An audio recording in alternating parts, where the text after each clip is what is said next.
ಉಡುಪಿ ಪುತ್ತೂರಿನ ಸುಬ್ರಹ್ಮಣ್ಯ ನಗರದ ಲಿಂಗೊಟ್ಟು ಗುಡ್ಡೆಯಲ್ಲಿ ನಡುರಾತ್ರಿ ಮನೆಗೆ ನುಗ್ಗಿ ವಿನಯ್ ದೇವಾಡಿಗೆ ಎಂಬುವರನ್ನ ಆತನ ಸ್ನೇಹಿತರೆ ಕೊಲೆ ಮಾಡಿರುವ ಘಟನೆ ಆಡಿಯೋ ಒಂದು ಮುಖ್ಯ ಕಾರಣ ಅಂತ ಹೇಳಲಾಗಿದ್ದು ಈ ಬಗ್ಗೆ ತನಿಖೆ ಮುಂದುವರೆದಿದೆ.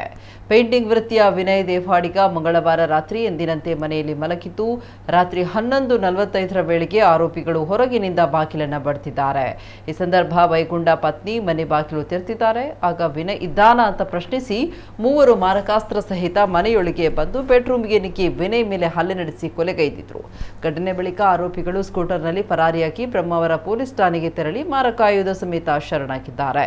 ಉಡುಪಿ ಜಿಲ್ಲಾ ಪೊಲೀಸ್ ವರಿಷ್ಠಾಧಿಕಾರಿ ಹರಿರಾಮ್ ಶಂಕರ್ ಅವರು ಈ ಪ್ರಕರಣ ಕುರಿತಂತೆ ಮಾಧ್ಯಮಗಳಿಗೆ ಮಾಹಿತಿ ನೀಡಿದ್ದಾರೆ. ಬ್ರಹ್ಮಾವರದ ಅಕ್ಷೇಂದ್ರ, ಅಕ್ಷಯ್, ಅಜಿತ್ ಮತ್ತು ಪ್ರದೀಪ್ ಆಚಾರ್ಯ ಶರಣಾಗಿರುವ ಆರೋಪಿಗಳಾಗಿದ್ದು ಅವರನ್ನು ಬಂಧಿಸಲಾಗಿದೆ. ನ್ಯಾಯಾಲಯಕ್ಕೆ ಹಾಜರುಪಡಿಸಿ ಹೆಚ್ಚಿನ ವಿಚಾರಣೆಗಾಗಿ ಪೊಲೀಸ್ ಕಸ್ಟಡಿಗೆ ಕರೆಯಲಾಗಿದೆ. ಇನ್ನು ವೈಯಕ್ತಿಕ ಮತ್ತು ಕ್ಷುಲ್ಲಕ ಕಾರಣಕ್ಕಾಗಿ ಈ ಕೊಲೆ ನಡೆದಿದೆ.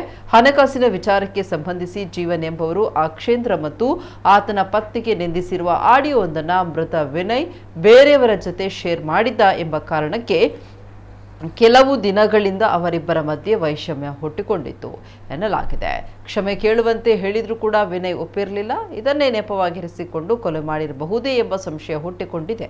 ಕೊಲೆಯಾದ ವಿನಯ್ ಮಲ್ಪೆ ಪೊಲೀಸ್ ಠಾಣೆ ವ್ಯಾಪ್ತಿಯಲ್ಲಿ 2020ರಲ್ಲಿ ನಡೆದ ಯೋಗೀಶ್ ಕೊಲೆ ಪ್ರಕರಣದ ಪ್ರಮುಖ ಆರೋಪಿಯಾಗಿದ್ದು ಜಾಮೀನಿನಲ್ಲಿ ಬಿಡುಗಡೆ ಹೊಂದಿದ್ದ. ಹಾಗೆ ಆರೋಪಿ ಪ್ರದೀಪ್ ಆಚಾರ್ಯ 2016ರಲ್ಲಿ ಬ್ರಹ್ಮಾವರ ಪೊಲೀಸ್ ಠಾಣೆ ವ್ಯಾಪ್ತಿಯಲ್ಲಿ ನಡೆದ ಪ್ರವೀಣ್ ಪೂಜಾರಿ ಕೊಲೆ ಪ್ರಕರಣದ ಆರೋಪಿಯಾಗಿದ್ದು ರೌಡಿ ಶೀಟರ್ ಆಗಿರುತ್ತಾನೆ ಅಂತ ಎಸ್ಪಿ ಹರಿರಾಮ್ ಶಂಕರ್ ತಿಳಿಸಿದ್ದಾರೆ.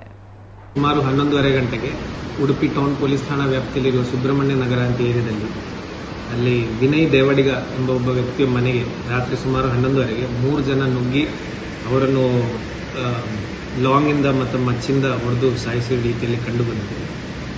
ಮಾಹಿತಿ ಬಂದ ಕೂಡಲೇ ನಾವು ಸ್ಥಳ ಪರಿಶೀಲನೆ ಮಾಡಿದಾಗ ಮತ್ತು ಐ ವಿಟ್ನೆಸಸ್ ಸ್ಟೇಟ್ಮೆಂಟ್ಸ್ ಪ್ರಕಾರ ಅಲ್ಲಿ 3 ಜನ ಅಕ್ಷಯ್, ಅಜಿತ್ ಮತ್ತು ಪ್ರದೀಪ್ 3 ಜನ ಬಂದು ಈ ರೀತಿಯಲ್ಲಿ ಹಲ್ಲೆ ನಡೆಸಿದ ಬಗ್ಗೆ ಮಾಹಿತಿ ಸಿಕ್ಕಿದೆ. ಆಮೇಲೆ ನಾವು ಇವರ ಹಿನ್ನೆಲೆಗಳನ್ನು ನೋಡಿದಾಗ ಮೊದಲನೇದಾಗಿ ವಿಕ್ಟಿಮ್ ಯಾರಿದ್ದಾರೆ ವಿನಯ್ ದೇವಡಿಗ ಅವರು 2020ರದ ಒಂದು ಯೋಗೀಶ್ ಮರ್ಡರ್ ಕೇಸಲ್ಲಿ ಪ್ರಮುಖ ಆರೋಪಿ A1 ಆಗಿದ್ದಾರೆ ಅಂತ ಗೊತ್ತಾಗಿದೆ.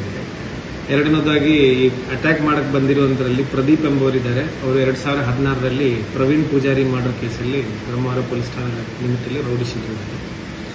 ಈ ಘಟನೆಗೆ ನಾವು ಮತ್ತೆ ತನಿಖೆ ಮಾಡಿದಾಗ ಆಕ್ಚುಲಿ ಪರ್ಸನಲ್ ರೀಸನ್ಸ್, ಕ್ಷುಲ್ಲಕವಾಗಿರುವಂಥ ಕಾರಣಕ್ಕೆ ಆಗಿದೆ ಅಂತ ನಮಗೆ ಕಂಡು ಬಂದಿದೆ. ಇದರಲ್ಲಿ ಘಟನೆ ನಿಜವಾಗಿ ಏನಾಗಿದೆ ಅಂತ ಹೇಳಿದ್ರೆ ಈ ಆರೋಪಿಯಾಗಿರುವಂತಹ ಅಕ್ಷಯ್ ಎಂಬುವರಿಗೆ ಜೀವನ್ ಎಂಬುವರು ಒಂದು ಹಣದ ವ್ಯವಹಾರ ವಿಚಾರದಲ್ಲಿ ಅವರು ಬೇರೊಬ್ಬರೊಟ್ಟಿಗಿದ್ದ ಹಣದ ವಿಚಾರದಲ್ಲಿ ಒಂದ್ಸರ್ತಿ ಫೋನ್ ಮಾಡಿ ಅಕ್ಷಯ್ ಅವರ ಹೆಂಡತಿಯನ್ನು ಅಕ್ಷಯ್ ಹಾಗೂ ಅವರ ಹೆಂಡತಿಗೆ ಬೈದಿದ್ದಾರೆ. ಆ ಬೈದದ ಆಡಿಯೋವನ್ನು ತಗೊಂಡು ಈ ವಿಕ್ಟಿಮ್ ಆಗಿರುವಂಥ ವಿನಯ್ ಏನಿದ್ದಾರೆ ಅವರು ಅವರ ಫ್ರೆಂಡ್ಸ್ ಗ್ರೂಪ್, ಇವರೆಲ್ಲ ಫ್ರೆಂಡ್ಸ್ ಇದ್ದಾರೆ, ಅವರ ಫ್ರೆಂಡ್ಸ್ ಗ್ರೂಪಿಗೆ ಹಾಕಿ ಇವನ ಹೆಂಡತಿಗೆ ಬೈದಿದ್ದಾರೆ, ಆದರೆ ಅವನು ಏನು ಹೇಳ್ತಿಲ್ಲಲ್ಲೋ ಅಂತ ಹೇಳಿ ಅವಮಾನ ಮಾಡಿದ್ದಾರೆ. ಇದೊಂದು 2-3 ದಿನ ಮುಂಚೆ ಆಗಿದೆ. ಈ ವಿಚಾರದಲ್ಲಿ ಇವರಿಬ್ಬರು ಮಧ್ಯದಲ್ಲಿ ಮಾತುಕತೆ ಆಗ್ತಿತ್ತು. ಅಕ್ಷಯ್ ನನ್ನ ಹೆಂಡತಿಗೆ ಯಾಕೆ ನೀವು ಅವಹೇಳನ ಮಾಡಿದ್ದೀರಿ, ಕ್ಷಮೆ ಕೇಳಬೇಕು ಅಂತ ರೀತಿಯಲ್ಲೆಲ್ಲ ಡಿಸ್ಕಷನ್ ಆಗಿದೆ. ಅದು ಮತ್ತೆ ಮುಂದುವರೆದು ನಿನ್ನೆ ರಾತ್ರಿ ಅಕ್ಷಯ್, ಅಜಿತ್ ಮತ್ತು ಪ್ರದೀಪ್ ಘಟನಾ ಸ್ಥಳಕ್ಕೆ ಬಂದು ಇವರನ್ನು ಅಟ್ಯಾಕ್ ಮಾಡಿ, ಯಾರು ನಮ್ಮ ವಿನಯನ್ನು ಅಟ್ಯಾಕ್ ಮಾಡಿ ಮರ್ಡರ್ ಮಾಡಿದ್ದಾರೆ. ಮರ್ಡರ್ ಮಾಡಾದ್ಮೇಲೆ 3 ಜನ ಆರೋಪಿಗಳು ಬ್ರಹ್ಮಾವರ ಪೊಲೀಸ್ ಠಾಣೆಯಲ್ಲಿ ಹೋಗಿ ವಿತ್ ವೆಪನ್ ಸರೆಂಡರ್ ಆಗಿದ್ದಾರೆ. ಅವರು 3 ಜನರನ್ನು ಅರೆಸ್ಟ್ ಮಾಡಿ ವಶಕ್ಕೆ ತಗೊಂಡು ಪೊಲೀಸ್ ಕಸ್ಟಡಿಗೆ ತಗೊಂಡು ಮತ್ತೆ ಮುಂದಿನ ಕಾನೂನು ಕ್ರಮಗಳು ಕೈಗೊಳ್ಳಲಾಗ್ತದೆ.